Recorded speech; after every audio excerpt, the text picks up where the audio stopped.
বিসমিল্লাহির রহমানির রহিম। আসসালামু আলাইকুম। আমি আব্দুল মান্নান, বোয়ালমারী কর্মসূচি ইউনিয়ন 7 নম্বর ইউনিয়নের স্বতন্ত্র প্রার্থী চেয়ারম্যান হিসেবে আমি নির্বাচিত চেয়ারম্যান। আমি আমলিগের সাথে জড়িত ছিলাম। আমি এখন শহীদ জিয়ার আদর্শ উদ্বুদ্ধ হইয়া আমি তারেক রহমানের হাত শক্তিশালী করার জন্য খন্দকার নাসিরুল ইসলাম তার নির্বাচন করার জন্য বিএনপিতে আমি যোগ দিলাম। একটু ধরেন একটু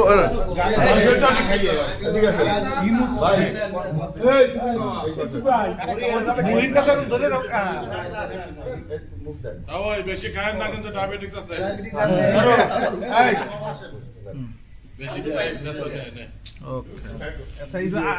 এই যোগদান অনুষ্ঠানের প্রধান অতিথি বোয়ালমারী উপজেলা বিএনপির সংগ্রামী সভাপতি গুনবাহ ইউনিয়ন পরিষদের সম্মানিত চেয়ারম্যান জনাব অ্যাডভোকেট সিরাজুল ইসলাম, সভায় উপস্থিত বোয়ালমারী উপজেলা বিএনপির সাধারণ সম্পাদক বাবু সঞ্জয় কুমার সাহা, ওলামা দলের সভাপতি মাওলানা মুন্সি সিরাজুল ইসলাম সহ ছাত্র দল, শ্রমিক যুব দলের নেতৃবৃন্দ, আজকে একটি যোগদান অনুষ্ঠান অনুষ্ঠিত হতে যাচ্ছে। এই যে অনুষ্ঠানে আওয়ামী লীগ করতেন মান্নান মাতব্বর সাহেব, কর্মসূচি ইউনিয়ন পরিষদের স্বতন্ত্র চেয়ারম্যান উনি নির্বাচিত হন।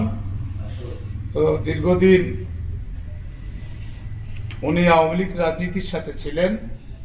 শহীদ রাষ্ট্রপতি জিয়াউর রহমানের আদর্শে অনুপ্রাণিত হয়ে খন্দকার নাসিরুল ইসলামের প্রতি আস্থা এনে আজকে উনি এই বিএনপিতে যোগদান করছেন এবং ওনাকে আপনার বরণ করে নিচ্ছেন বোয়ালমারী উপজেলা বিএনপি সভাপতি এবং সাধারণ সম্পাদক মান্নান মাতব্বর সাহেবকে, কর্মসূচি ইউনিয়ন পরিষদের সম্মানিত চেয়ারম্যান, এবং সিদ্দিক মাতব্বর ওনার ছোট ভাই সিদ্দিক মাতব্বর সাহেবকে সভাপতি এবং সেক্রেটারি বরণ করে নিচ্ছেন।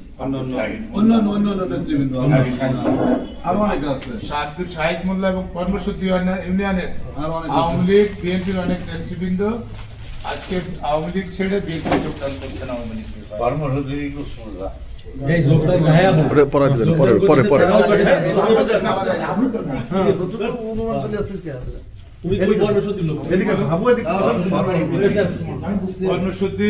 ইউনুস মোল্লা সাহেব আওয়ামী লীগ থেকে বিএনপিতে যোগদান করছেন।